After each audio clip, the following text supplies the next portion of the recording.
न हि देहभृता शक्यं त्यक्तुं कर्माण्यशेषतः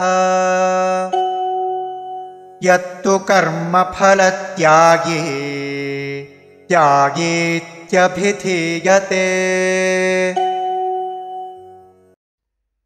न हि देहभृता शक्यं त्यक्तुं कर्माणि अशेषतः यः तु कर्मफलत्यागी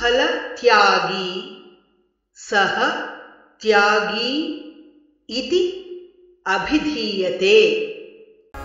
न हि देहभृता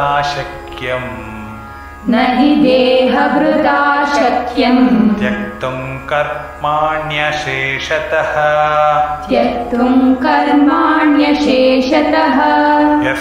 कर्मफलत्यागी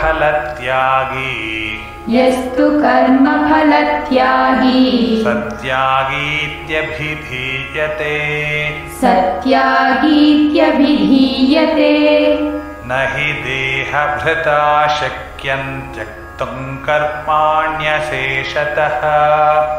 हि देहभृता शक्यं त्यक्तुं कर्माण्यशेषतः यस्तु कर्मफलत्यागी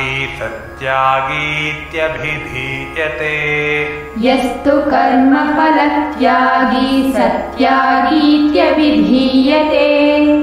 न हि देहभृता शक्यं त्यक्तुं कर्माण्यशेषतः यस्तु कर्मफलत्यागी सत्यागीत्यभिधीयते।